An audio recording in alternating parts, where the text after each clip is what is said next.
Gracias, Carlos, gracias.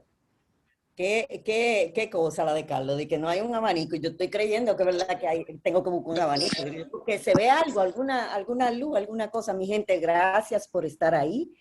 Gracias por sacar su tiempito para poder compartir junto con nosotros. Para nosotros, tanto yo como integrante del CTA, como algunos compañeros también del mismo grupo de la familia del CTA, es un honor que ustedes estén ahí y que ustedes puedan compartir con nosotros esta noche. Vamos a tratar un tema y este tema es un tema que quiero que desde ya comencemos a verlo desde el área, o mejor dicho, desde el escenario del desastre, desde el escenario de lo que es la catástrofe.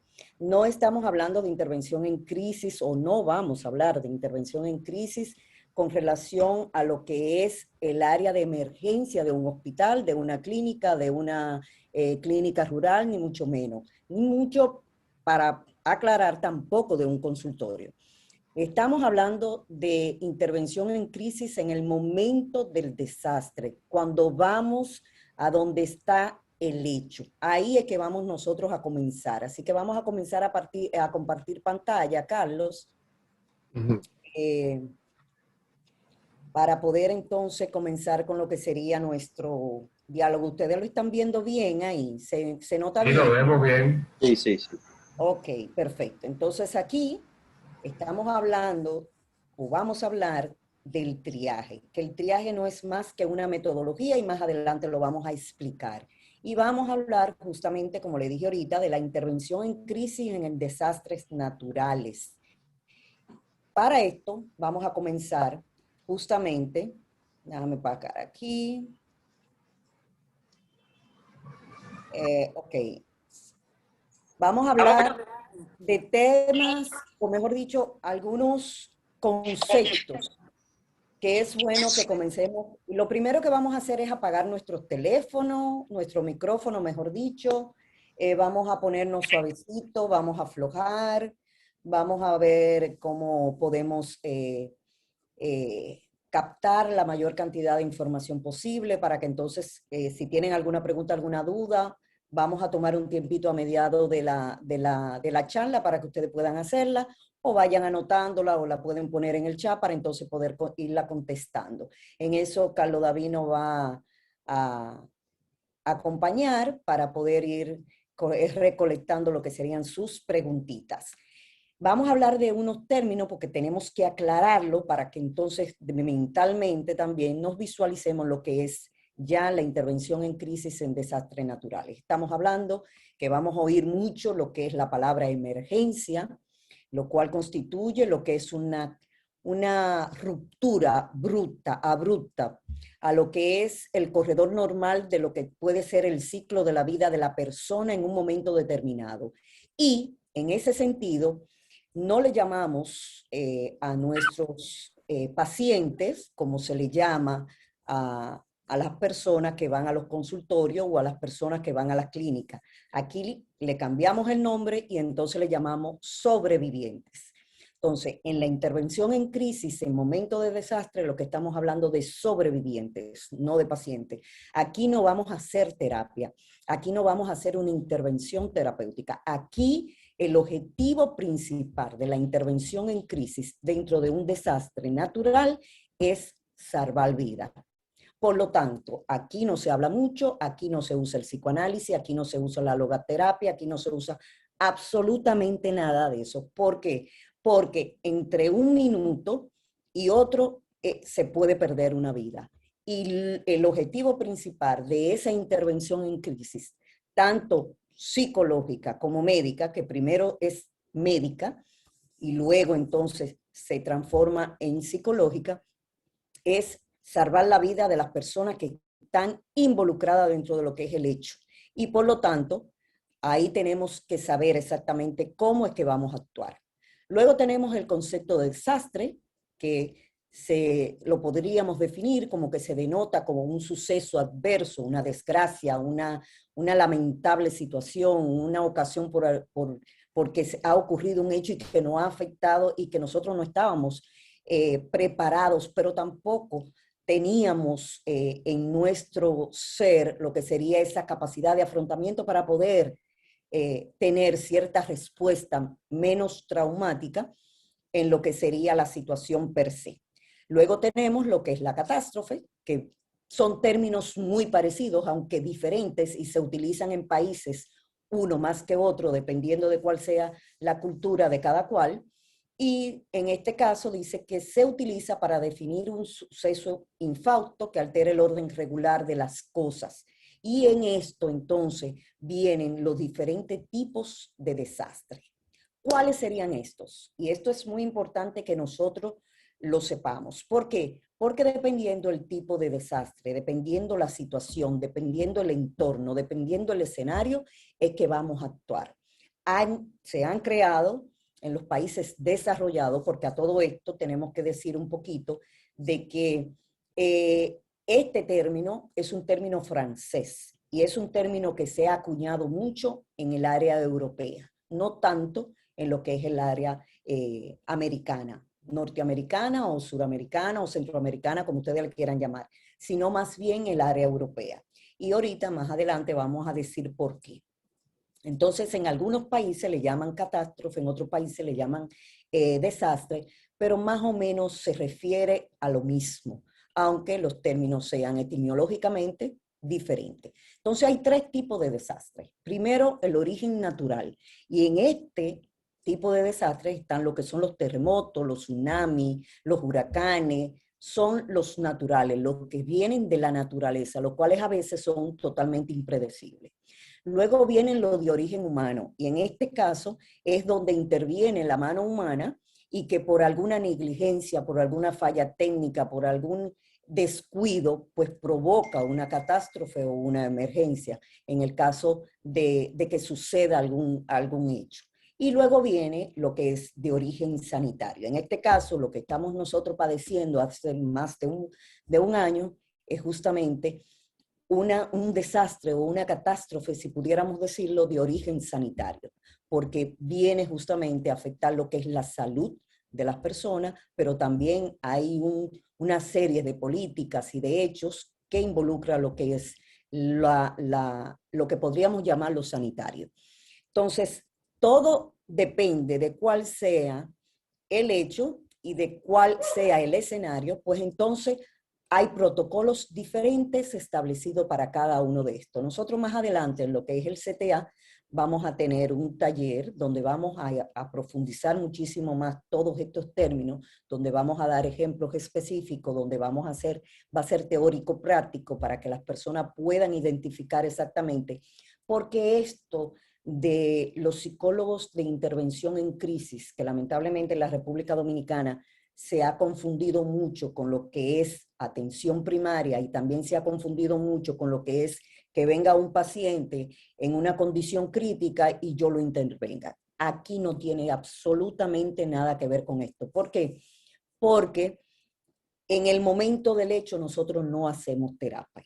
Ahí lo que nosotros tenemos que hacer es justamente acompañamiento. ¿Y por qué surge esto? Esto surge porque ustedes saben que en la época de los 80, finales de los 90, en eso más o menos en esa década, surgieron muchas organizaciones y muchos, vamos a decir, organizaciones, fundaciones, grupos de personas que el único objetivo eran unos religiosos, dependiendo del área y dependiendo de la cultura, y otros políticos y otros de intereses, vamos a llamarle así. Surgió aquello de la Z o la ETA, en el que, por favor, cerrar los micrófonos para poder seguir y continuar con la escucha activa de esta charla. Y también surgió lo que era ISIS, que todavía creo que por ahí aparecen algunos residuos de ello. Surgió lo que era Al Qaeda. Y estas personas, el objetivo era causar temor, causar muerte, y surgió aquello de lo que eran los actos terroristas. Entonces, en los actos terroristas, ¿qué pasaba? Había justamente una muerte masiva de personas que probablemente no tenían absolutamente nada que ver con eso, pero a ellos eso no le importaba. Entonces, ¿Qué pasó en esos momentos? Que cuando se hizo una investigación, o los organismos de salud mental hicieron la investigación en los países europeos, específicamente España, hicieron investigación con relación a los efectos psicológicos que podían causar este tipo de encuentros, o este tipo de situaciones que se daban, o este tipo de catástrofe, emergencia, como ustedes le quieran llamar, pues ellos se dieron cuenta que no era tanto el hecho lo que afectaba a las personas emocionalmente, sino cómo las personas percibían ese hecho. Por eso, no necesariamente en una situación de catástrofe, en una situación de desastre, se produzca un trauma en la persona. Todo va a depender de cómo esa persona perciba esa situación. Entonces se dieron cuenta que a medida de que las personas tenían más acompañamiento con relación a lo que era lo emocional, aparte de lo que es obvio, lo clínico, lo fisiológico, pues entonces la persona salir de lo que sería su letargo por el problema, por la situación, se hacía muchísimo más fácil. Y el discurso que estas personas tenían cuando se le preguntaba o cuando se le cuestionaba con relación, decían que si en el momento del hecho hubieran tenido una persona que le hubiera servido de mano, o le hubieran dado una mano ayuda, le hubiera servido de apoyo, le hubieran dado confianza, seguridad, protección, ellos hubieran sentido la situación de otra manera. Entonces de ahí surge, y eso es para, ¿cómo le digo? Acortar un poquito lo que es la historia, de ahí surge lo que es la necesidad de acreditar, de capacitar una serie de personas que vayan incluso acompañado, porque es una capacitación institucional o interinstitucional, para que se prepararan con relación a estos casos, para que esas personas tuvieran ese manejo, ese tacto, esa cercanía, y pudieran saber exactamente cómo disminuir el riesgo psicológico en este tipo de personas y en este tipo de casos.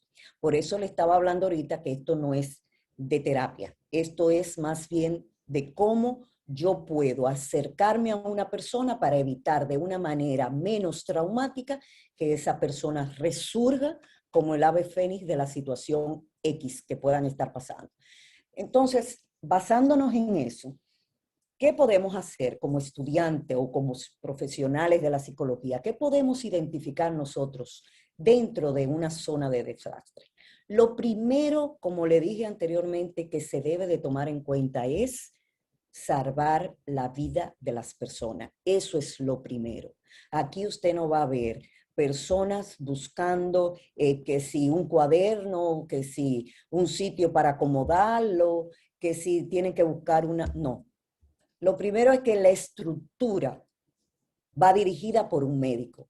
Y aquí entran organismos de diferentes clases, porque aquí en esa estructura que se formó con relación a la base de la intervención en crisis en desastre, fue que tenían que estar todas las instituciones que tuvieran que ver con eso, los bomberos, la policía, los servicios de emergencia, los psicólogos, los médicos, los paramédicos, las enfermeras, todos tenían que estar a una en esta situación. E incluso hacían una lista de las personas, de los psicólogos que tuvieran en cada área y que pertenecieran o que pudieran referirse, y se le asignaba un hospital X, dependiendo de donde tú viviera.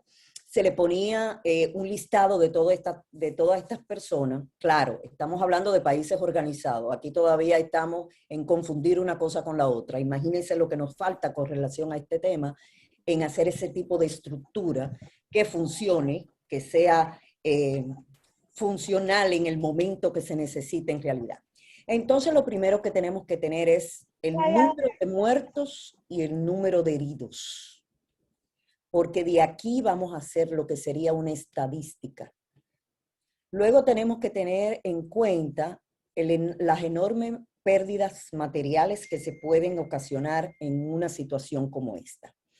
Y luego tener en cuenta lo que es la necesidad súbita y urgente de ayuda extrema, porque aquí estamos hablando todo en los casos extremos, ¿ok? Aquí no se puede perder tiempo, aquí no se puede mamonear, como decimos nosotros aquí. Aquí no se puede decir, espérate que yo no puedo, que no, que déjame ver si yo voy, no, que no. Aquí es o sí para poder salvar la vida, porque la diferencia entre la vida y la muerte son segundos. Entonces, para poder satisfacer lo que serían las necesidades primarias de ese sobreviviente. Recuerden que estamos hablando de sobreviviente, no estamos hablando de paciente. Entonces, ¿cuáles son esos principios psicológicos básicos de actuación en lo que es una emergencia? Y con esto estamos hablando de principios generales, pero están más dirigidos a lo que sería la emergencia per se. Primero, el principio básico y lo que debería de ser en todos los países es la prevención. Lamentablemente nosotros en República Dominicana tenemos un sistema de salud curativo, no preventivo. Por lo tanto, por eso no hemos podido de una manera rápida, segura, confiable, desarrollar lo que serían los sistemas de prevención en ninguna de las ramas de la medicina ni de la salud mental. Entonces, lo primero sería prevención y promoción. Estas dos deben de ir de la mano para psicoeducar lo que sería la población. Luego, referido antes de lo que sería la dialéctica y el entrenamiento de la misma cultura de cada uno de los países donde pueda ocurrir o de cada una de las zonas, porque vamos a estar claros, nosotros aquí en República Dominicana somos un país, pero hay diferente cultura y diferente forma de conducirnos, diferentes reacciones y diferentes cosas en los pueblos.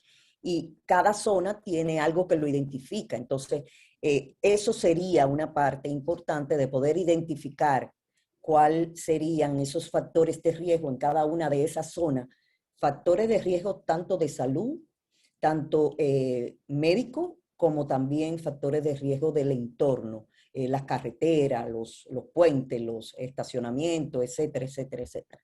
Entonces, todo eso debería de ir incluido en ese paquete de intervención en crisis. Luego está la inmediatez, o sea, sobre las cosas y las actuaciones que pudiéramos hacer en ese momento determinado. ¿Cuáles serían esos pros y esos contras que nosotros podemos presentar o se nos pueden presentar ante una situación X? Por ejemplo, ante un terremoto, ¿cuáles son las cosas que tenemos en contra en esa zona? Ante una inundación, ¿cuáles son las cosas que tenemos a favor o en contra en esa zona? Y así por cada zona y así por cada territorio. Luego está lo que sería la proximidad, cómo llegar, cómo poder, las facilidades de acceso. Ustedes saben que lamentablemente nosotros aquí en el país, aplatanando ya un poquito el tema, cuando hay inundaciones, pues lo primero que se van son los puentes. Entonces después no hay forma de llegar, al menos que no sea vía aérea, pero si hay mucha agua, pues no pueden aterrizar los helicópteros, la medicina no llega, las ayudas puede ser que no lleguen. Entonces tenemos muchos factores externos que a veces impiden lo que sería poder llegar de una manera fácil, rápida, oportuna a lo que es el hecho o a lo que es el desastre. Y luego está la experiencia, que aquí entonces entra a funcionar lo que sería la experiencia de la persona o de los profesionales que puedan hacer este tipo de intervención o que puedan hacer este tipo de intervenciones en el momento del desastre. Ahora bien, ¿qué pasa con esto? Que nosotros estamos muy acostumbrados porque no tenemos una cultura de prevención y mucho menos tenemos una cultura de lo que sería la intervención en los desastres o en las catástrofes naturales. Y es que nosotros somos muy mecánicos, estamos muy acostumbrados a lo que es que llegue el paciente a una emergencia, es lo más que podemos ver, ¿verdad? Al paciente a una emergencia después de haber pasado por una situación X. Gracias a Dios, nosotros no tenemos mucha historia de terremoto, de ataques terroristas, de que se caen aviones, y hay aviones de estos comerciales, que un tren que se derribe, o sea, se choque, o no tenemos nada de ese tipo de cosas. Gracias a Dios, eso de cada año un día es que podemos ver esta cosa. Sin embargo, en los países civilizados esto se ve muy a menudo. Y incluso ahora mismo estamos viendo unas inundaciones increíbles en China. Pudimos ver lo que nos decía nuestro colega Ezequiel, que hubo un terremoto cerca del terremoto de Haití, que está colita con nosotros, y a nosotros todavía no nos ha llegado esa oportunidad. Y ojalá que de aquí a que nos llegue, pues tengamos ya la suficiente capacidad para poder tener respuestas factibles para esto. Entonces aquí nos dicen, y ustedes lo pueden ir leyendo conmigo también, de cuáles serían esos comportamientos que se debe de evitar a la hora de hacer el contacto físico, a la hora de tener al sobreviviente frente para lo que es la intervención. Lo primero es que nosotros no tenemos que hacer suposiciones. Para nada. Aquí no vamos a comenzar a ver de que, ay, yo creo como que él se cortó una pierna, que yo creo como que él se dio un golpe en la cabeza. No. Aquí la principal alma que debe de tener el psicólogo es justamente la observación. Por medio de la observación es que el psicólogo va a decir o a tener una idea de lo que le puede estar ocurriendo a esa persona. Nada de preguntas, nada de invasión, de cómo usted está, de dónde le duele, cómo se siente, nada de esto. Luego de la observación es transmitir a lo que sería esa persona una sensación de seguridad. Más adelante vamos a ver justamente cómo podemos abordarlo. Dice aquí en el segundo, es no presumir que todos los que han estado expuestos a un desastre quedarán traumatizados, porque el hecho no es el que traumatiza. Lo que traumatiza es la percepción y cómo reciba la persona el hecho. Hay muchas personas que han pasado por situaciones de esta categoría y que han podido superarlo y que han podido normalizar su estabilidad emocional dentro de lo que cabe, dentro de los parámetros, lo fácil o lo más pronto posible. Y hay otros que en realidad han quedado con un estrés postraumático. Sin embargo, lo que traumatiza es justamente cómo yo reciba, cómo yo perciba, cómo me caló, cómo me afectó, cuál fue el impacto, cuál fue el nivel de impacto que eso me ocasionó a mí, y entonces de ahí puede surgir un trauma. Luego está lo que es interpretar todas las reacciones como patológicas. Nosotros tenemos una mala maña y es que para todo es patología. Sin embargo, en esta situación, en este momento, en ese hecho, todas las reacciones, todas, absolutamente todas, deben de tomarse como normales, porque todos vamos a reaccionar de manera diferente. Por lo tanto, no podemos, como dijimos al principio, suponer que esa persona está así porque ya tiene una patología. Eso es imposible, porque estamos dentro del hecho. Todavía el hecho no ha pasado, todavía el hecho no se ha interiorizado de una manera congruente, vamos a decirle así. Estamos en el proceso. Por lo tanto, no podemos hablar de patología. Lo que tenemos que hablar es de impacto, del nivel de impacto, del nivel de aceptación, del nivel de confianza que tú puedas generar en ese paciente para poder minimizar el impacto. Luego está no catalogar las reacciones como síntomas, porque los síntomas, o ya sabemos que lo que es alguna inestabilidad emocional, algún componente emocional, causa síntomas después que está arraigado, no hay un síntoma en ese momento per se. Cuando viene a surgir un síntoma, una patología, es justamente porque ya tenemos un tiempo con el impacto, vamos a decirle así. Es como que venga el impacto, yo lo agarro y me quede con él aquí, ¿verdad? Y entonces con esto coja y me pase todo el tiempo y me lo lleve a mi casa y después a la clínica y después, ya ahí podemos hablar de síntomas y podemos hablar de impacto. Pero en el hecho, donde ocurrió el hecho, donde todavía la gente está gritando, donde todavía la gente está voceando, los ruidos de la sirena, los ruidos de los médicos, la policía, la gente corriendo, el humo, si es agua, el agua por el cuello, si es fuego, el fuego por todos lados. Ahí no podemos hablar de síntomas ni podemos hablar de patología. Por lo tanto, no podemos hacer diagnóstico ni podemos hacer, poner condiciones o poder poner nombres a trastorno, nada de esto. Todo esto viene después de, y todo esto se va a ver después de, cuando o vamos a decir, cuando las cosas ya comienzan a tomar su curso. Entonces, tampoco se debe de ser condescendiente cuando se hable con los sobrevivientes y tampoco se puede tener un enfoque basado en los sentimientos de esa persona. O sea, el sentimiento de impotencia que esa persona está sintiendo en ese momento, o la sensación de impotencia, como quieran llamarle, la debilidad, el dolor, el miedo, la frustración, en qué hacer, qué no hacer, todo eso no podemos basar nuestro encuentro con este sobreviviente en base a nada de eso.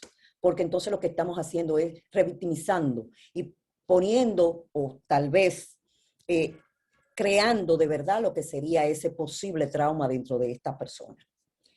Quiero que me digan, porque estoy hablando y estoy hablando y estoy hablando, quiero que me digan si están entendiendo, quiero que me digan si tienen alguna preguntita, si tienen alguna inquietud, hasta lo que hemos visto ahora. Así que, a ver, ¿quién quiere decir algo? ¿Quién quiere hablar? Se entiende perfectamente, está muy claro. Hay poco que aclarar. Oh, perfecto, Elba, gracias, bienvenida, caramba, no te había visto. ¿Alguna otra pregunta? ¿Tiene alguien alguna pregunta, alguna aclaración que quieran? Si no, continuamos. Buenas A ver, noches, Fiordalisa Durán. ok. Bueno, adelante, Encantada de Fiordalisa. escucharla. Cuéntame, Fiordalisa. Buenas noches, muy nutritivo todo, muy claro, muy preciso, muy conciso, me gusta. Y Perfecto. también aclarar, un poquito adelantarme a que no todas las personas que pasan por una experiencia van a tener un trauma posteriormente. Eso, como dice, dirá el tiempo y la forma de la persona afrontar el estrés y todo lo que ocurra luego de. Exactamente. No, y además hay Felicidades, muchos, gracias a ti, mi amor, por el comentario. Además sabemos que hay muchos factores externos que intervienen en ese posible trauma, en ese posible nuevo guión de vida, o pueden ayudar como pueden no ayudar. Entonces, en este momento no es momento de hablar de esto. Ahora bien, entramos a lo que es el triaje. El triaje es un término francés, como ustedes pueden ver a la mano derecha de su pantalla, van a tener lo que ya está establecido por lo que es la Asociación Española de Profesionales de la Intervención en Crisis y en Desastre. Eso viene siendo como un formulario para ellos poder llenar, para ellos poder ir haciendo como una especie de tips para ir identificando dentro del mismo proceso del triaje, para ir identificando lo que sería el factor de riesgo en los sobrevivientes. Entonces dice que el triaje se emplea, óigame bien esto, que esto es otra confusión, el triaje es médico. El triaje es profundamente médico, aunque se utiliza en psicología acompañado del médico. ¿Me doy a entender? El triaje no es meramente psicológico, es más bien médico, pero se ha adaptado a lo que es la psicología para poder ir facilitando, por la historia que le conté ahorita, para poder ir facilitando y minimizando lo que sería ese impacto del hecho en sí. Entonces, ¿qué pasa con el triaje? El triaje, vamos con él a organizar lo que sería la atención que se le va a dar a las personas. Por eso decía que dentro de la estructura de los profesionales que van a hacer el triaje o que van a intervenir en el momento del desastre, tiene que ir acompañado o dirigido por el médico. El médico tiene que tener su conocimiento de lo que son primeros auxilios psicológicos. Estamos hablando ya un poquito más, ¿verdad? Un poquito más allá. Esperamos que aquí podamos llegar ahí. Pero estamos hablando de que este médico tiene que tener una capacitación en lo que son primeros auxilios psicológicos. De aquí es que surgen los primeros auxilios psicológicos, de la importancia de ver cómo minimizar ese impacto. Entonces, el primer, en la cabecita de esa avanzada en el momento del desastre, es el médico. Están los paramédicos, están los enfermeros y luego estamos los psicólogos. Entonces, los psicólogos vamos a trabajar, y ustedes lo van a ver ahorita en lo que es la clasificación del triaje, vamos a trabajar con el segundo, tercer, cuarto y quinto paso del triaje. El triaje, para ellos poder utilizarlo, cogieron como referencia lo que es los colores de un semáforo o del semáforo. Rojo, naranja, amarillo, verde y azul. Son los 5 colores del triaje. Y ustedes lo van a ver aquí. Acá en esta parte de aquí. Son los 5 colores del triaje. Y cada uno de esos colores tiene un significado y una urgencia para poder hacerse la intervención específica a ese sobreviviente. ¿Por qué? Porque cada una de esas o de esos colores es que nos va a decir el nivel de urgencia, de gravedad, de si está o no está verdaderamente crítico. Y entonces, en el nivel rojo, solamente actúan los médicos. Porque en el nivel rojo, los médicos van a determinar si esa persona pues, se puede estar muriendo, si esa persona le quedan pocos minutos de vida, o si pueden ser salvados, o sea, ahí está aquello que decíamos de que un segundo diferencia la vida y la muerte. Luego está el nivel anaranjado, y en este caso, el nivel anaranjado también es de considerable gravedad, pero esta persona puede esperar algunos minutos. Más adelante, en otra gráfica, yo le voy a demostrar cuál es el tiempo que se puede, vamos a decirle, el tiempo relacional, ¿verdad? Que se puede tener para poder atender a un sobreviviente. No necesariamente se debe de cumplir al pie de la letra, todo lo contrario, si se hace en menos tiempo de lo que supuestamente se dice, pues mucho mejor, porque estamos siendo muchísimo más eficientes.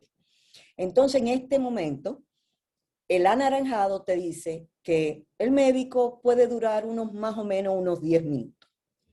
Luego pasamos al amarillo, y en el caso del amarillo, pues entonces es el tercer nivel. Ya a partir de ahí nosotros entramos sin ningún tipo de problema, las personas pueden estar totalmente conscientes, aunque estén heridas, pero pueden estar conscientes. Ya en estos niveles la persona te puede, sobre todo del verde al azul, las personas te pueden estar diciendo exactamente lo que piensan. Tú puedes conversar con esa persona, tú puedes hacerle preguntas un poquito más extensas, no puntuales, no directas, no cortas, sino que ya tú puedes tener cierto conocimiento de él, o él te puede dar muchísima información con relación a lo que pasó o con relación a otros tipos de detalles.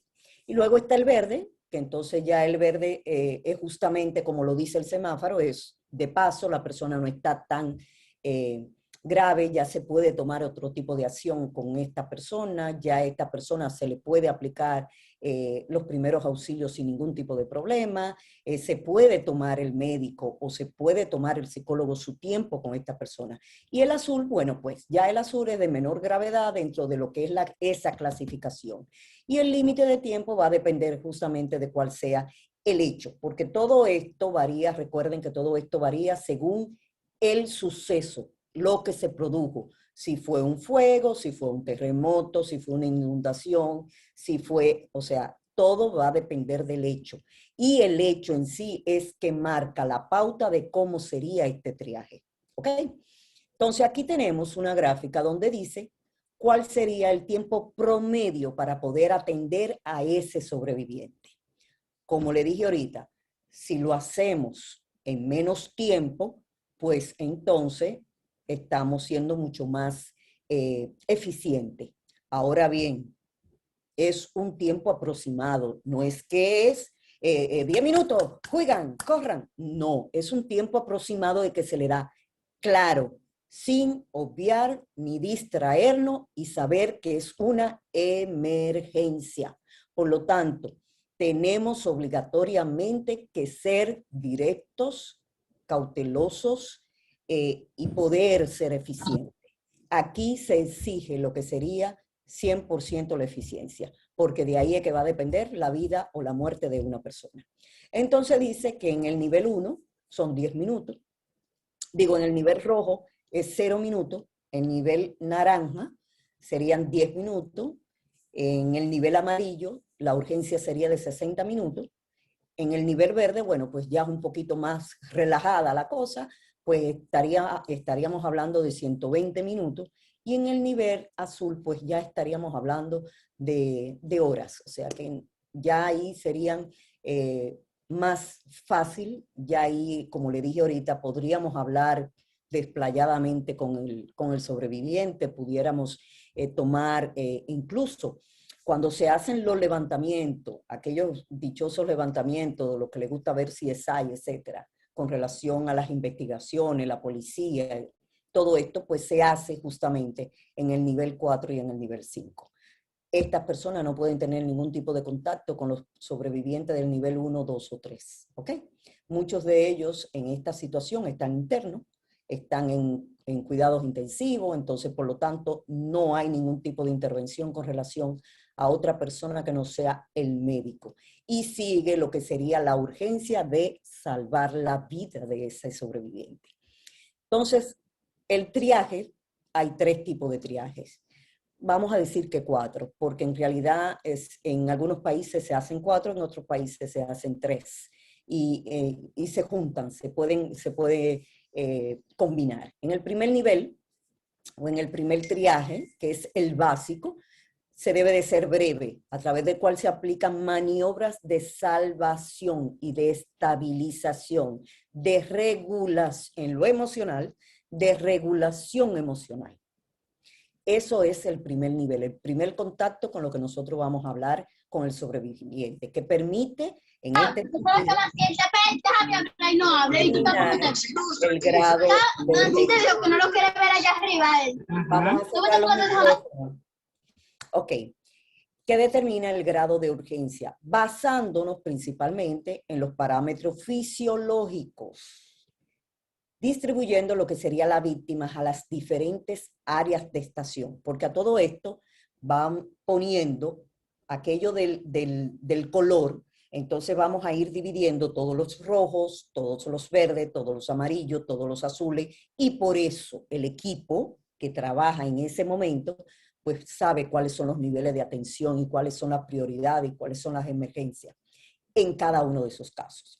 Entonces, de ahí es que sale la eficiencia. Por eso se trabaja en equipo con todos y por eso todos tienen que tener la misma capacitación y todos tienen que tener la misma preparación con relación a lo que es el triaje y lo que es la situación de emergencia. Luego está el segundo triaje, que ya es más avanzado porque consiste en lo que es la valoración primaria del paciente. O sea, ya aquí se comienzan a hacer estudios, se comienzan a hacer maniobras también de salvación, de clasificación para lo que sería el paciente, según lo que sería el nivel de urgencia, y volvemos otra vez a lo mismo, lo ponemos en rojo, en verde, en amarillo, en azul, dependiendo de cuál sea. Se identifican aquellos pacientes que son prioridad quirúrgicas, porque de esa cirugía va a depender lo que sería salvarle la vida a ese paciente, o ese sobreviviente, mejor dicho, y que en este caso se hace una evacuación urgente y se realiza lo que es el traslado de ese sobreviviente a lo que sería un centro hospitalario. Está lo que es el tercer triaje, que ya es la evacuación per se de lo que serían los sobrevivientes, y ya está lo que sería el tercer triaje, o el cuarto en este caso, para llevarlos a los centros hospitalarios más cercanos, dependiendo de la misma forma de la urgencia, porque una persona que esté grave, que esté en el nivel 1, o sea, rojo, no podemos llevarlo a un hospital que está, qué sé yo, cuántas millas. Tenemos que tratar de llevarlo a donde esté más cerca. Y si hay que trasladarlo vía helicóptero, pues también entonces se toma esa facilidad. Todo va a depender, como volvíamos anteriormente, de lo que es las facilidades que nosotros podamos tener a la hora de hacer este tipo de movimiento. Ahora bien, aquí nos quedamos un poquito, porque es una parte importante lo que es ese contacto físico y esa forma de nosotros abordar a ese sobreviviente en el momento del desastre. Como dije ahorita, lo primero que tenemos nosotros que desarrollar es justamente la observación. Por medio de la observación es que el paciente me va a dar a mí toda la información que yo voy a requerir para yo poder ayudarlo, acompañarlo y poder tomar las decisiones correctas en el momento correcto.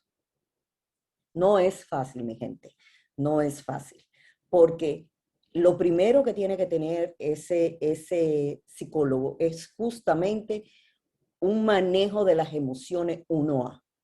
Porque imagínense ustedes que en el momento del desastre yo vea o yo vaya entrando a donde ocurrió, me vaya acercando al epicentro, por decirlo de alguna manera, en el caso de los terremotos, o qué sé yo, me vaya acercando a donde ocurrió el hecho, y que yo comience a sentirme mal, a llorar, a ponerme nerviosa, a sentirme convulsionada o lo que sea, pues entonces, ¿cómo yo voy a ayudar al sobreviviente? Es imposible, es imposible.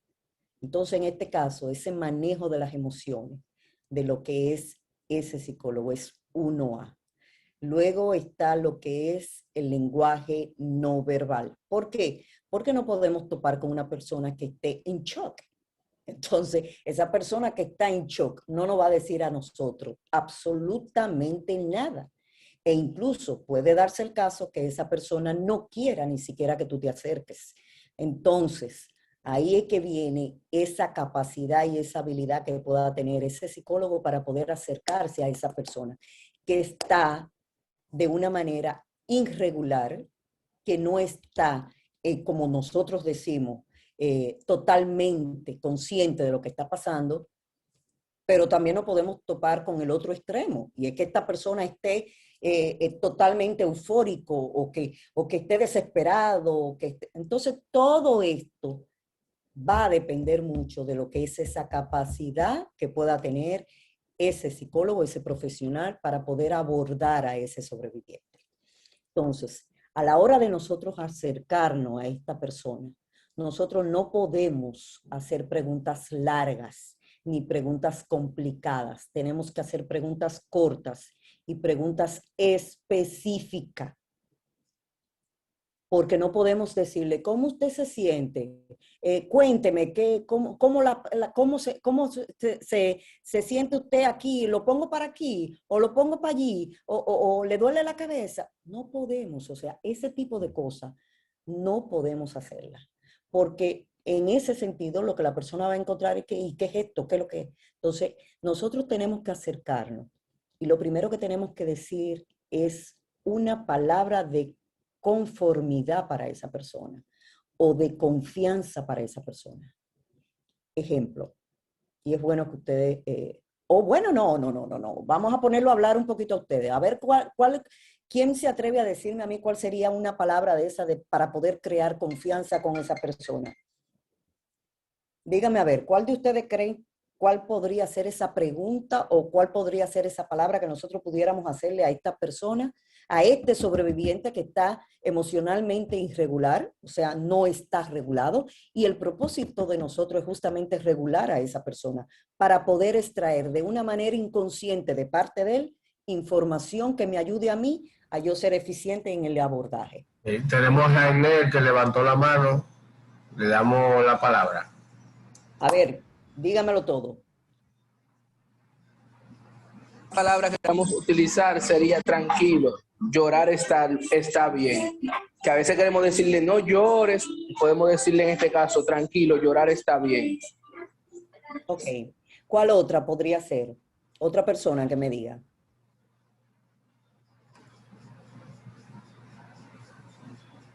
¿Otra persona? Tenemos a Lourdes María que levantó la mano. Adelante, Lourdes. Bien, Lourdes. Vamos. Sí, buenas noches. Buenas noches. Una palabra puede ser estoy aquí acompañándote. Ok.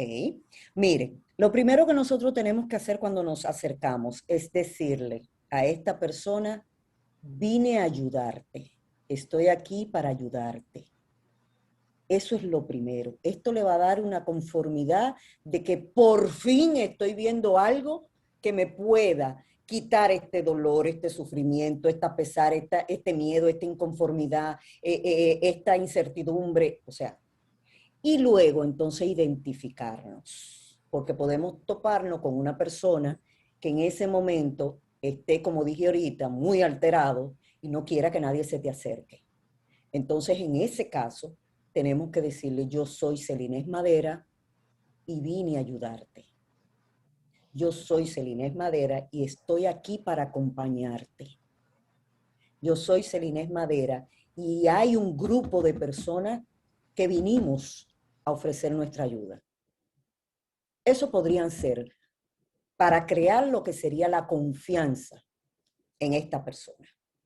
Y esta persona automáticamente te va a ver a ti como su salvador, te va a ver a ti como que por fin tengo a alguien que me pueda ayudar, o por fin esta persona va a buscar ayuda, o me va a dar información, o me va a decir qué pasó, o me va a quitar lo que sería esta incertidumbre que yo tengo.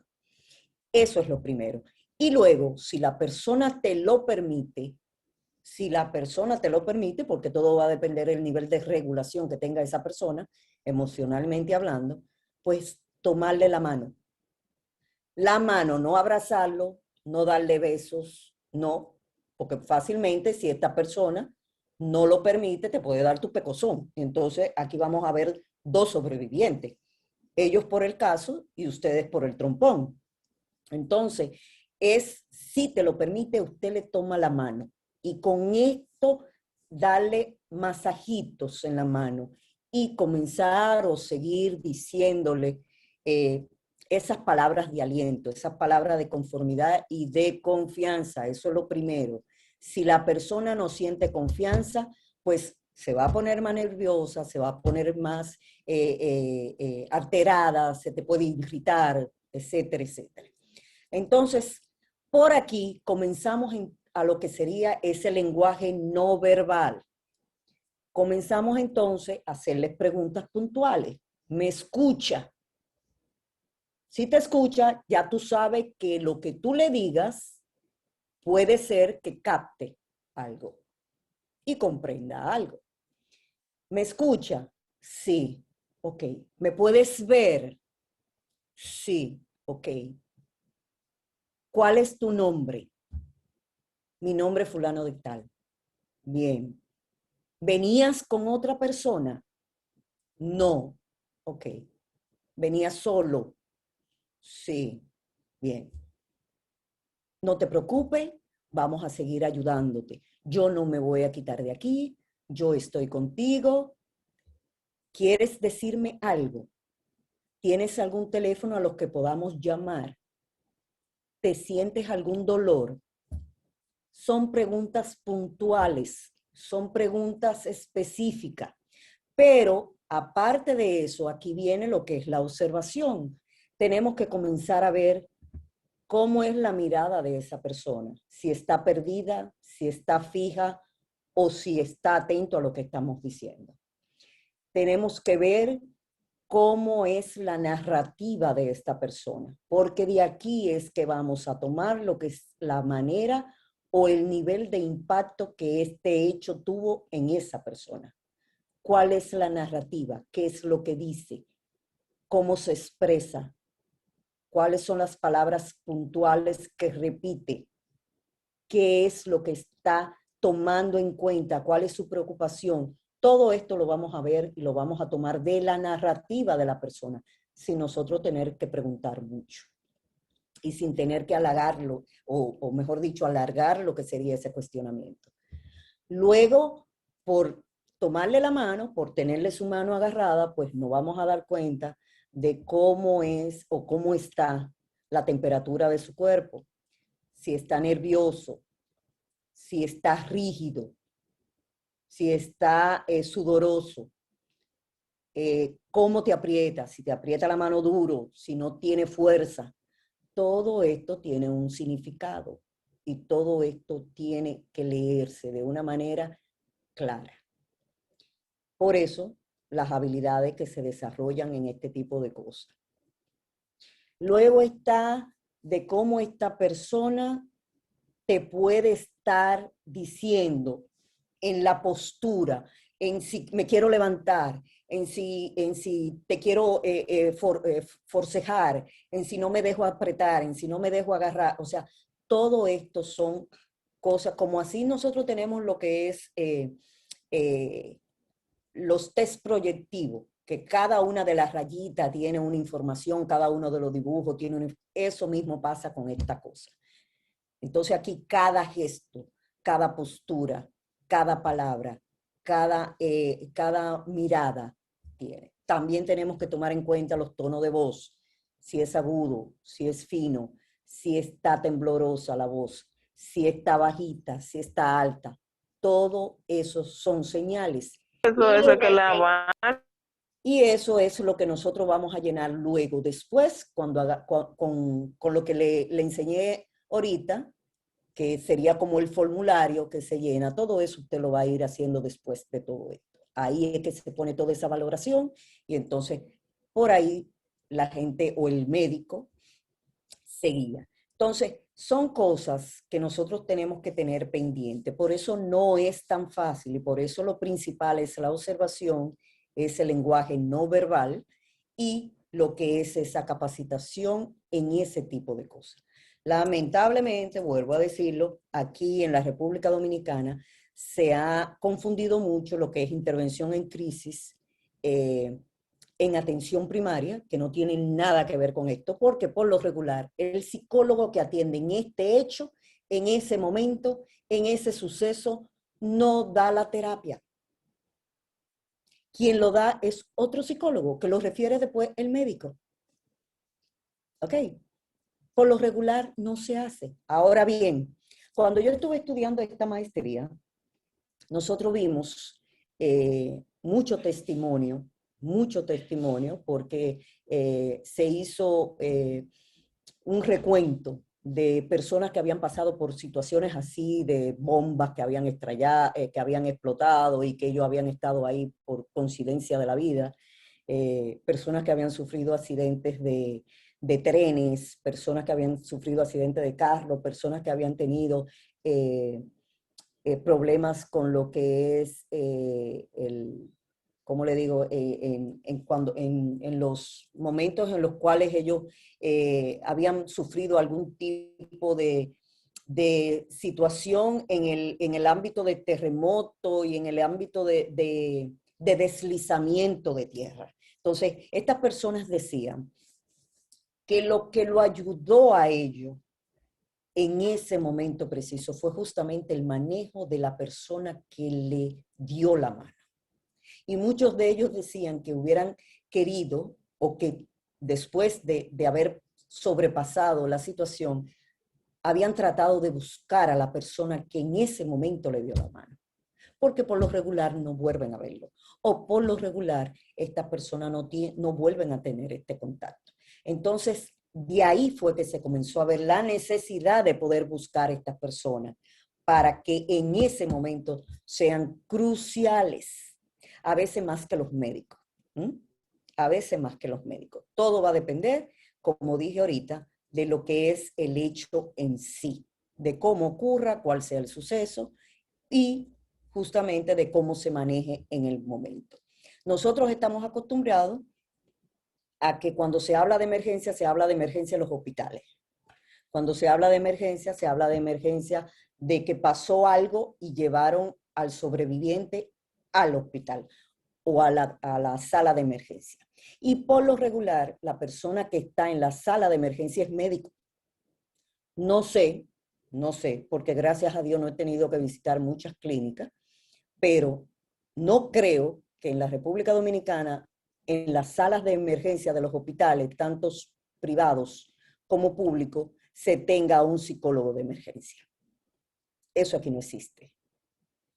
Aquí no hay una persona que cuando llegue un sobreviviente de un accidente, lo atienda el médico y lo atienda el psicólogo. No lo hay. Por lo regular son médicos.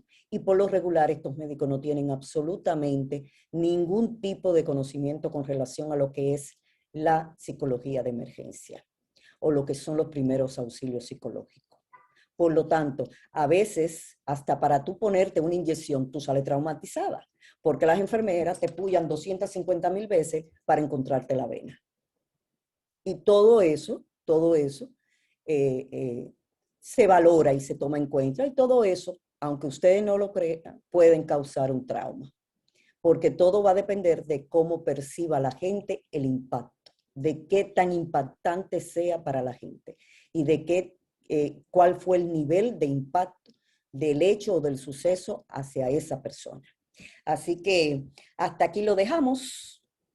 Como yo le dije, vamos a tener un taller con relación a este tipo de cosas, donde va a ser teórico-práctico, y aquí vamos a aprender justamente todo este tipo de maniobra para poder acompañar a la persona en ese momento. Con esto no quiero decir que las personas que están en intervención en crisis y trauma en los hospitales no tengan la preparación correcta, sino que simplemente no se le da la importancia y no se mira hacia este sector de lo que son los desastres naturales. Simplemente se mira hacia se tira la mirada a lo que es justamente la intervención ya como terapia, no como hecho o suceso natural. ¿Ok? Para que después, porque yo di una charla con relación a esto, encuesta, y después salió un grupo diciendo o una persona diciendo que yo había dicho que los terapeutas de intervención en crisis eran nada más para crisis, que no podían hacer más nada. Digo yo, bueno, pues entonces nos vamos a morir y vamos a pasar más hambre que coger lo ajeno, porque lamentablemente aquí no hay una cultura para esto. Aunque seamos un país vulnerable, todos los años tenemos posibilidades de huracanes y de tormentas tropicales, de inundación, porque aquí caen 2 gotas de agua y se inunda la calle. Y eso pues no lo tomamos en cuenta. Así que vamos entonces ahora a lo que es la sesión de preguntas, y eso sí, mis gente, es a preguntar que ustedes van, porque no estamos aquí para usted me oiga a mí, porque lamentablemente ese no es el caso. Vamos a preguntar, comiencen.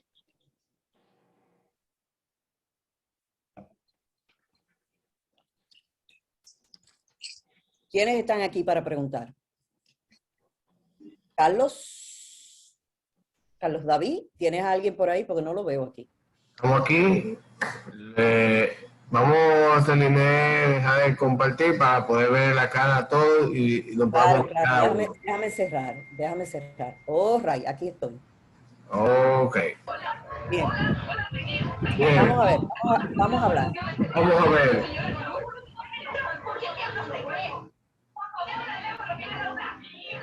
Bueno, aquí hay una que tiene un pleito grande. Vamos a cerrar los micrófonos para poder escuchar las preguntas de nuestros colegas. Vamos a ver lo que se motivan para las preguntas y dudas.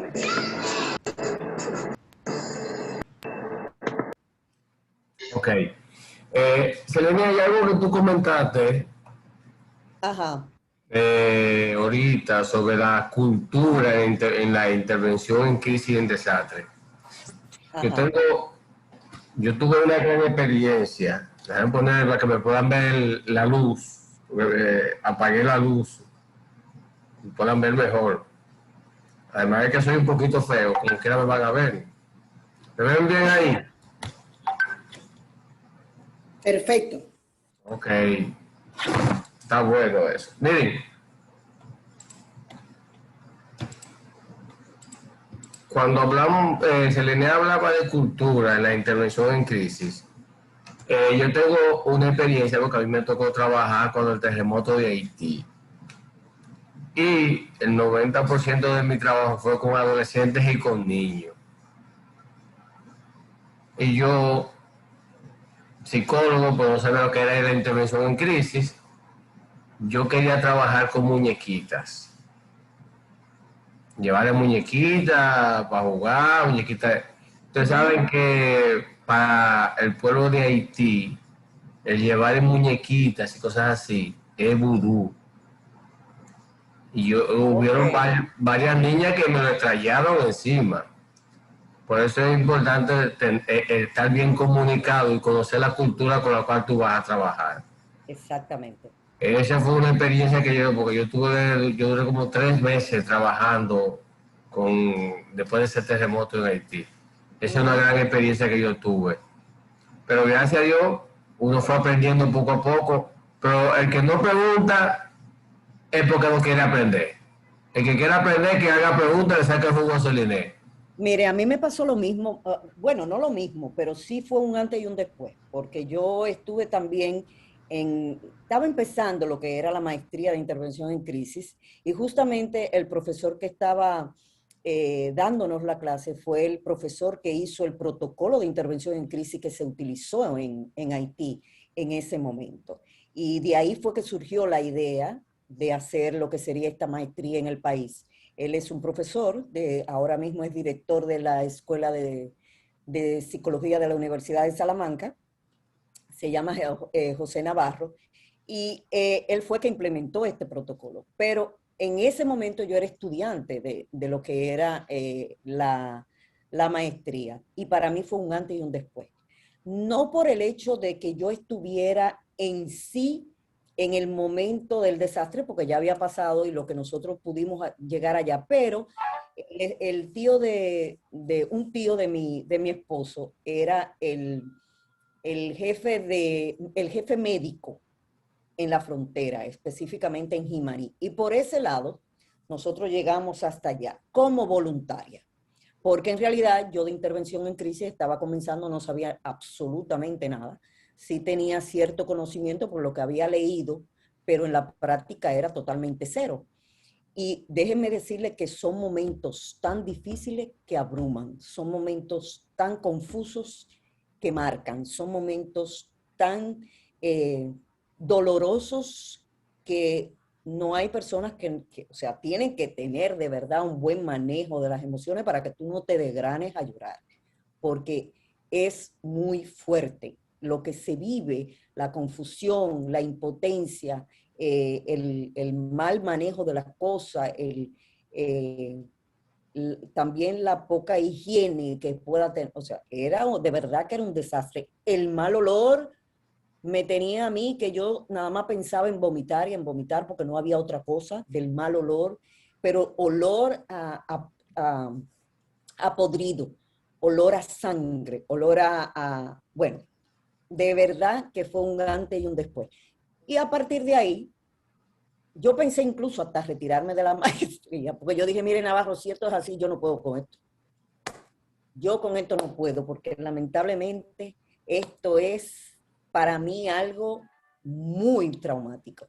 Dice él, bueno, pues perfecto, pues entonces ahí es que tú tienes que hacerlo, porque entonces tú misma vas a tener como base para tú poder hablar de lo que es el trauma. Digo yo, no, señor, mire, no, a mí no me interesa, porque de verdad que fue, sin embargo, ya con el tiempo, pues uno se fue como, ya los 2 días ya yo estaba como un poquito más abierta, un poquito más suelta, por decirlo de alguna, porque yo al principio, el primer día estaba en shock, estaba paralizada, yo no sabía ni qué hacer, ni qué no hacer, ni para dónde ir, ni nada, yo no oía, ni veía, ni oía, ni entendía. Así que no es tan fácil, y por eso a veces manejar este tipo de situaciones tiene que ser, o tenemos que trabajar mucho en lo que es ese manejo de emociones, para no poder hacer esa transferencia que se hace con el dolor o la impotencia de la otra persona. Yo estoy viendo aquí una pregunta que dice, ¿cómo manejar un sobreviviente que reacciona con agresividad o violencia? Lo primero, que no te acerques.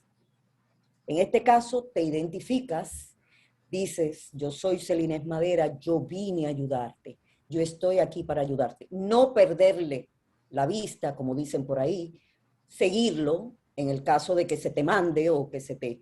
y pedir ayuda. En ese caso tienes que pedir ayuda. A veces son reacciones inconscientes que las personas hacen. A veces son reacciones de ver cómo me guardo, cómo me protejo, cómo me cuido, porque en este momento no estoy totalmente consciente de lo que esté pasando. A veces no sé ni siquiera dónde estoy, no sé exactamente qué pasó, mucho menos si andaba con alguna persona que en ese momento tú no sabes si está viva o está muerta, en ese momento no sabes si está cerca de ti o está lejos. Entonces la primera reacción es como de poder salvaguardarme, poder sobrevivir, poder protegerme, porque mi mundo seguro, lo que yo conocía como mi mundo seguro, en ese momento se interrumpió totalmente. A la hora de pasar el suceso se interrumpió totalmente. Entonces tú te le puedes acercar sin invadir su espacio, identificándote y volviendo a retomar lo que serían esas frases de confianza para que la persona se vaya regulando emocionalmente y pueda entonces aceptar lo que sería tu presencia dentro de lo que él considera su espacio. ¿Alguna otra pregunta? ¿Alguna otra pregunta? Pregunten. ¿Alguna otra pregunta? ¿O algún aporte al tema? Están tímidos, no están en Pues, estrella. Están fue muy, Tenemos a Ezequiel aquí. fue muy Adelante, bueno, Ezequiel. fue muy Dime. bueno, sí, fue muy bueno, muy claro, y fue bueno que hiciera la salvedad de que el objetivo del triaje es identificar el grado de necesidad, de emergencia Exactamente. de la persona, porque no es a intervenir psicológicamente, no hacer una intervención, no hay tiempo para eso. Es llevar uno como psicólogo una actitud de darle esperanza, porque en esos momentos lo que necesitan es una esperanza, de que algo, alguien me va a ayudar, y estoy aquí acompañándote, estoy aquí para darte ayuda. Y la manera, y es muy importante la regulación emocional del terapeuta o del psicólogo, Claro, que esté ahí para poder dar ese mensaje y poder transmitir la esperanza. así es, y no tanto eso, sino que todo lo que tú digas en ese momento, todo, bueno o no tan bueno, todo va a marcar de una manera o positiva o negativamente a ese sobreviviente. Entonces, para esto la importancia de esa regulación emocional, primero del profesional y segundo, de lo que es tú transmitirle esa seguridad a lo que es ese sobreviviente. ¿Alguna otra? ¿Por aquí, por aquí? Tengo entendido, Celine, que la intervención en crisis no nada más un psicólogo, que cuando las personas le dan la capacitación para trabajar la intervención en crisis, va a trabajar intervención en crisis y dar este soporte que necesita la persona que está en riesgo, que está en shock o que ha estado en un evento traumático. Tener siempre como esa facilidad y tratar de cubrir esas necesidades.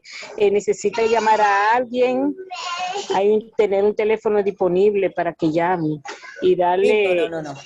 Eso es así. Lo que pasa es que se ha tomado intervención en crisis solamente de una área, de un aspecto. ¿Me entiendes? Aquí estamos hablando que intervención en crisis tú lo puedes hacer perfectamente en un consultorio, porque te puede llegar una persona paranoica o totalmente en shock, y tú lo puedes hacer perfectamente. Aquí estamos hablando de intervención en crisis en desastres naturales, que son dos cosas totalmente diferentes. Lamentablemente, se toma intervención en crisis solamente en el área de emergencia o en el área de consultorio, o en el área privada, por decirlo de alguna manera. pero no se toma en cuenta la intervención en crisis en desastres naturales. Y nosotros somos una isla donde estamos muy propensa o hay factores que pueden ayudar a lo que sería la vulnerabilidad de nosotros como país, como sociedad, como dominicanos. Y son dos cosas diferentes. Aquí lo que estamos dándole importancia, o no importancia, importancia a media, porque tampoco hay un protocolo, que se lleve como debe de llevarse con relación a lo que es la intervención en crisis en las salas de emergencia. No se está haciendo porque debería de haber un psicólogo ahí. Aquí no, bueno, a veces ni médico hay. Entonces, son dos cosas totalmente diferentes, pero claro, como intervención en crisis, ustedes sabrán, yo no estoy en un desastre todo el tiempo, sin embargo, estoy en un consultorio. O sea, es la facilidad. Lo que estamos hablando aquí es en desastre. Ya son cosas, ¿por qué? Porque varía el escenario, varía la forma de tú hacer la intervención. Y como te dije ahorita, cuando tú estás en un consultorio, tú haces una intervención en crisis en base a una terapia. Cuando tú estás en el hecho, por un suceso que ocurrió, por un hecho que ocurrió, no se basa en terapia, se basa en salvar la vida, en ser acompañante de esa persona, en ser la mano amiga que llega para poder regular emocionalmente a esa persona. Exactamente. Ahí es que está la diferencia. Sí, señor. A eso me refería. Ok, perfecto. Celine, tenemos una pregunta y tenemos una mano levantada. Vamos, me responde la pregunta y después le pasamos la palabra a Lourdes María. Perfecto. Becky Méndez nos hace una pregunta. Que si es aconsejable mandar a sedar a un sobreviviente cuando está muy regulado.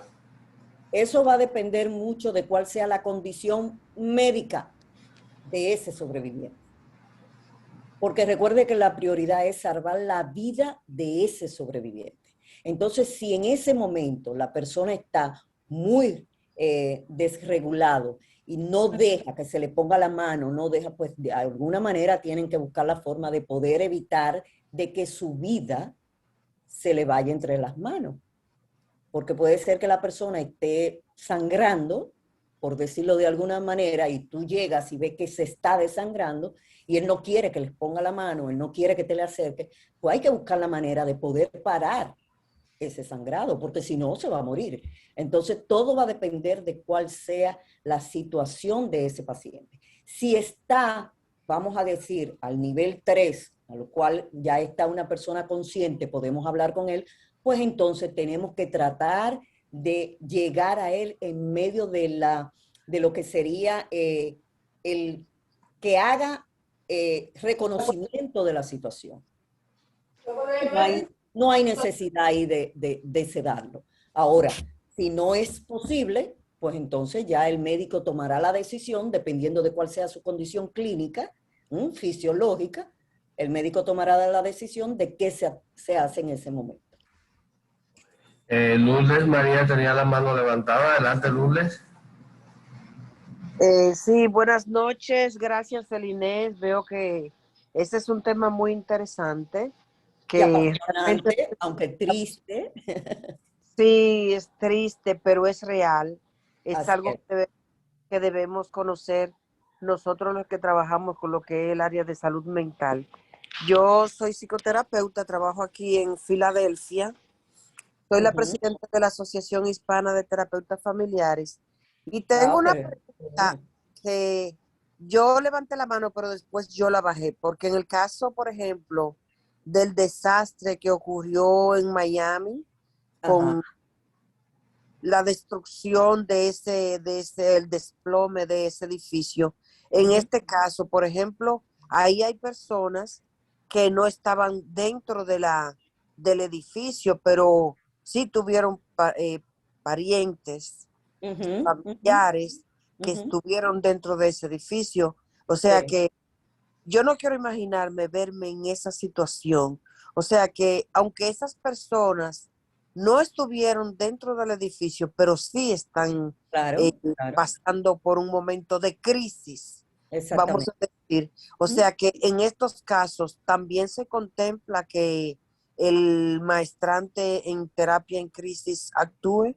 Sí, claro, claro que sí. Entonces ahí sí entra lo que es el de intervención en crisis de manera, vamos a llamarle de manera normal o de manera terapéutica. Claro, tiene que haber algún tipo de contacto primero, porque puede ser que esta persona tenga algún familiar en esa situación. Eso te impacta a ti, obvio, como persona y como pariente te va a impactar, pero ya ahí hay como te digo, ya ahí hay como una desconexión con lo que sería esa intervención en crisis dentro del desastre. Ya ahí Ok, sería de manera particular el que una persona llegada a ti, un familiar o tú misma, caigas en cuenta de que necesita la ayuda. Ya ahí viene siendo prácticamente una intervención en crisis normal, en lo que sería ya tu consultorio o lo que sería ya referido por algún médico porque presentes justamente un síntoma o una patología provocada como consecuencia de lo que fue el hecho. ¿Ok? ok, Esos dos escenarios es bueno diferenciarlo. Una cosa es consecuencia del hecho per se porque lo viviste o una consecuencia del hecho porque fue secundario, fuiste una persona secundaria. Ya son cosas diferentes. Pero sí, la persona con la capacidad de intervención en crisis lo puede hacer sin ningún tipo de problema. sí, porque realmente son situaciones impactantes. Claro, claro que sí, claro que sí. Igual que muerte por un accidente, eso es una pérdida, un duelo, ¿verdad? Provocado por una situación X.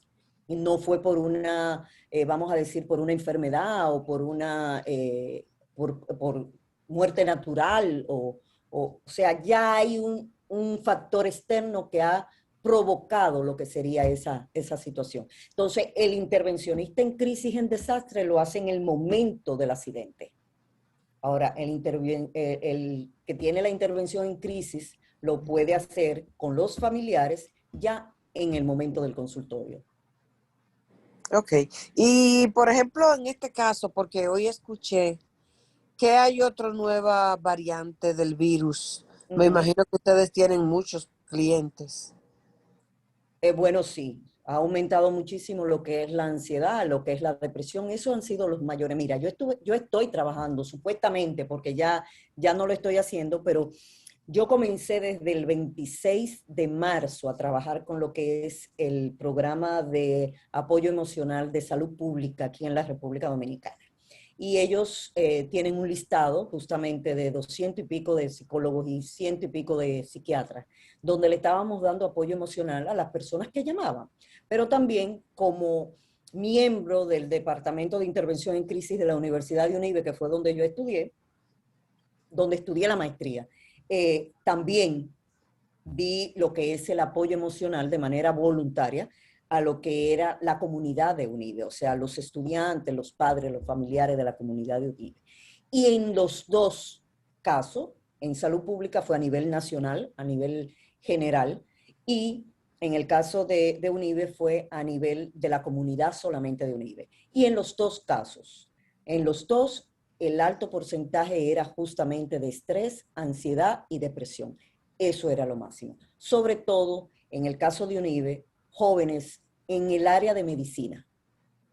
Y eso es un elemento sumamente importante. ¿Por qué? Porque la carrera de medicina es muy demandante. Y al ser muy demandante, pues entonces el estrés y los niveles de estrés y de ansiedad que estaban manejando estos estudiantes era muy alto.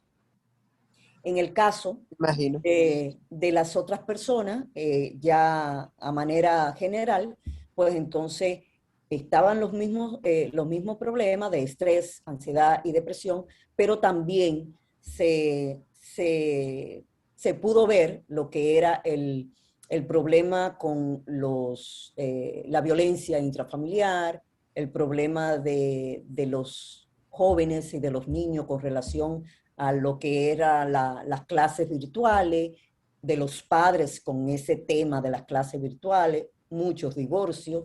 O sea, eso era más o menos lo que se estaba manejando en estos meses de pandemia que estamos viendo. Porque todavía esto no acaba, ¿eh? No. Pues precisamente nosotros aquí estamos No sé si saben que aquí en Filadelfia se ha desatado una ola de violencia. Aquí están matando muchos jóvenes. Estamos casi como Nueva York.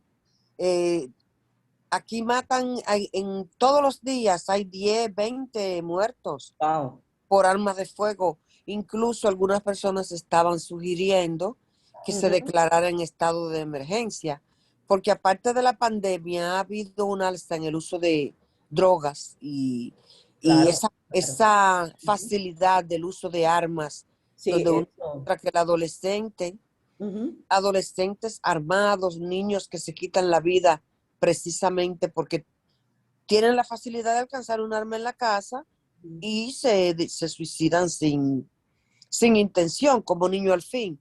Entonces, aquí estamos elaborando un proyecto para ver cómo nosotros contribuimos con la disminución de la violencia aquí en Filadelfia. Así que yo oficialmente la invito a que sea parte de nuestro equipo. Estamos en los comienzos. Sí. A la orden, nosotros estamos aquí y el CTA, que es la institución a la cual pertenecemos, también está varios profesionales de diferentes áreas, a los cuales también podemos con todo el gusto hacer esa colaboración. Así que nada más tenemos que mantenernos en contacto y pues nada, estamos para esto. Gracias, muy amable. Entonces, en esa tiene toda la información de cómo contactarla, teléfono, correo electrónico. Y yo te lo voy a poner por acá para que tú puedas verlo, tanto en lo que es el teléfono o el contacto de manera privada, como el contacto también del centro, ¿verdad? Y también puedes llamar sin ningún tipo de problema. Carlos David te puede dar toda la información que tú necesites. Y también, como nosotros damos charlas y talleres en diferentes áreas, pues también tú puedes buscar cuál sería la parte en la cual pudiéramos hacer cualquier tipo de colaboración. Excelente. Estoy en el teléfono ahora, no sé, no lo puedo ver. Si me lo puede decir, se lo voy a agradecer, por favor. Estamos en el 829-639-4606. Ese es mi teléfono. 829-639-4606. Eso es para ella y para todo y cualquier otra persona que lo desee por ahí, pues también puede cogerlo, ¿ok?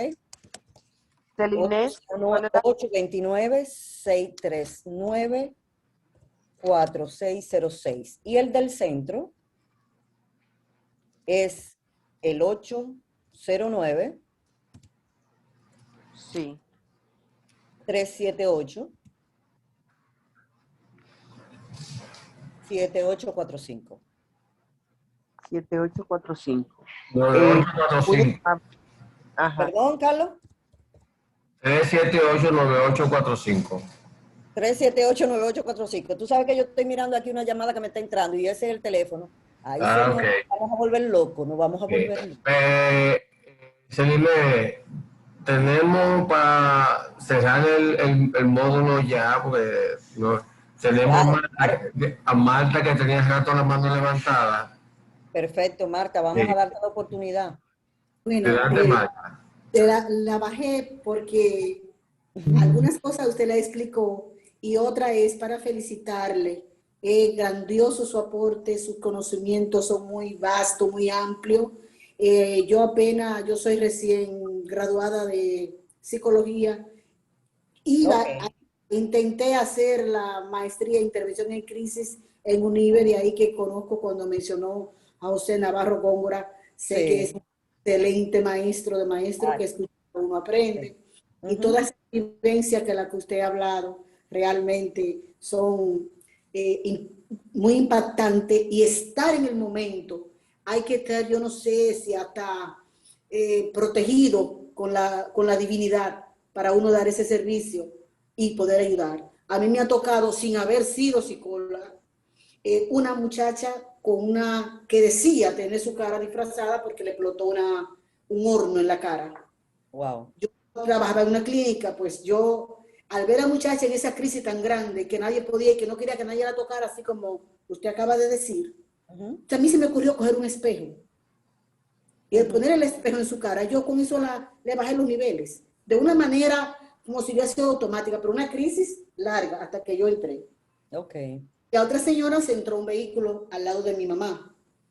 Fue algo desastroso, tan desastroso que no le puedo decir. Y había una mujer en una crisis tan grande, que hasta con la mirada perdida. Y oigan, llegaron en ese momento y poder dar auxilio, poder ayudar, poder asistir, poder aunque sea hacer que hablen y tomarse un trago de agua. Hasta con eso uno puede ayudar. Y realmente usted es maravillosa. Me doy cuenta que es una maestra de maestra. Ay, gracias. Tener la oportunidad de volver a participar como oyente en una de sus conferencias, de sus talleres también puedo hacerlo. Y encantada porque realmente me gusta el área, aunque no pude incursionar de manera directa por asuntos de estas cosas adversas que a uno le pasan.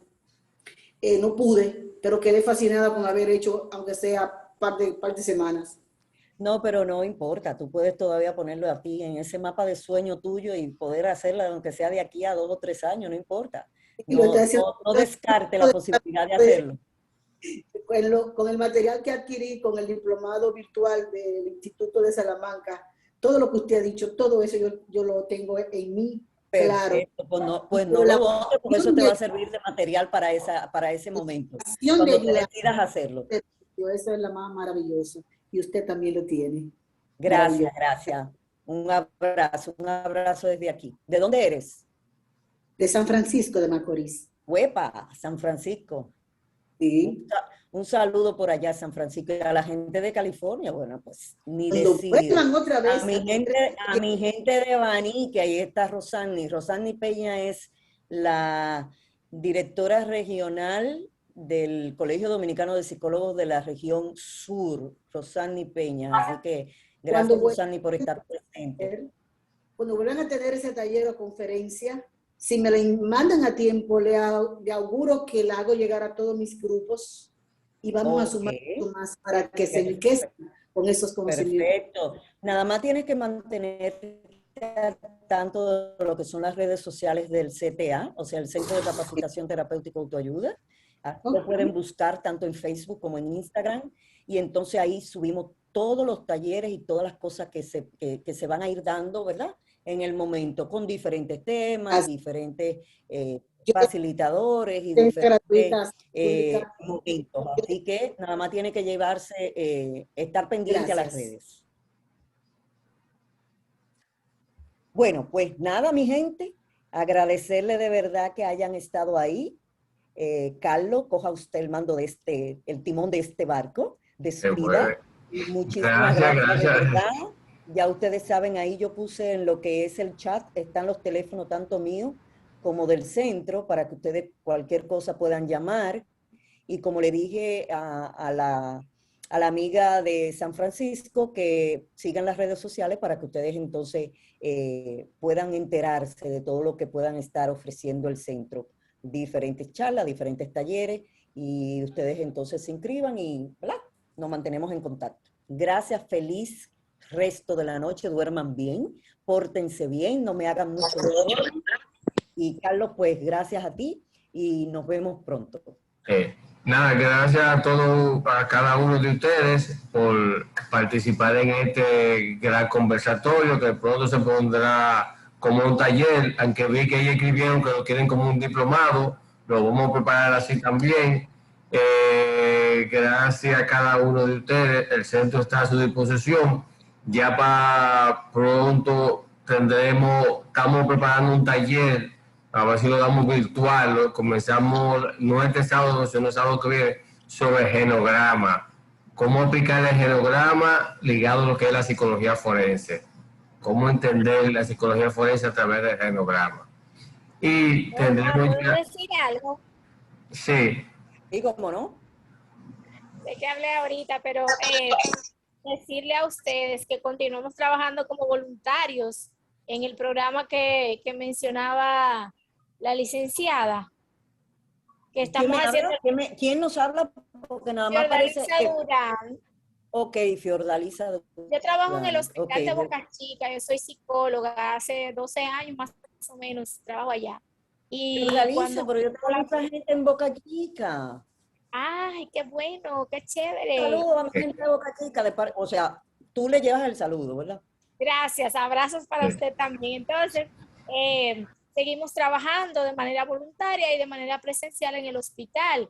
Y particularmente me ha tocado atender muchas personas de la diáspora, desde Londres, de Estados Unidos, muchos estados de allá y de Canadá. Y hemos hecho un trabajo que en realidad ha valido la pena. Y decir que sí, que las reacciones conductuales y emocionales siguen exacerbadas por la pandemia, por el encierro y por múltiples factores. Pero seguimos en pie de lucha y gracias por la oportunidad y por la exponencia maravillosa. Gracias a ti, Fiordalisa. Muchas gracias a cada uno de ustedes por su atención, su fabulosa presencia. Este video va a estar en YouTube, en todas las redes sociales del centro. Y pueden escribirme y preguntarlo. Gracias por acompañarnos. Buenas noches, que la pasen bien. Feliz fin de semana.